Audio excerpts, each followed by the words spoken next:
নমস্কার। অমুক গ্রহে তমুক সংযোগ, অমুকের সাথে অমুকের নক্ষত্র সংযোগ, এরকম একাধিক চার্টের একই সংযোগ পাই আমরা, অথচ ফল এক হয় না। কারণ আমরা ডিগ্রি এবং নবাংশ ভালো করে বিচার করতে জানি না। আমাদেরকে স্বচ্ছ বা স্পষ্টভাবে বুঝতে গেলে ডিগ্রি নবাংশ নিয়ে একটু আলোচনা করে নিই। দেখুন, 12/11/2005 জন্ম, 8টা সকালবেলা, কলকাতায়।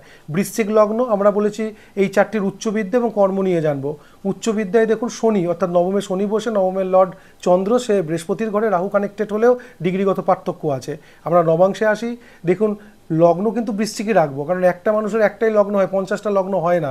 ডিভিশনাল লগ্ন ধরে বিচার হয় না, D1-এর লগ্নই সমস্ত ডিভিশনালে বসাতে হয়। এখানেও বৃশ্চিক লগ্ন, নবমে বসে শুক্র, অর্থাৎ নবম যেটা উচ্চবিদ্যা, D1-এ শনি বসে এবং D9-এ নবমে শুক্র বসে, অর্থাৎ এর টেকনিক্যাল লাইনে পড়াশোনা হওয়ার সংযোগ আছে।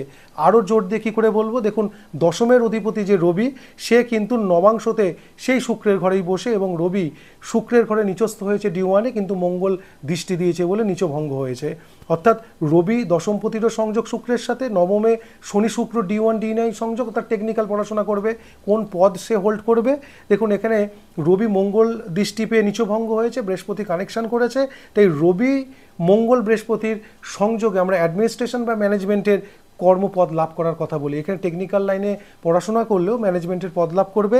আর ভাবচাটা আর একটু ভালো করে চলে এলে দেখবেন বৃহস্পতি কিন্তু দ্বাদশে নেই, একাদশে আছে।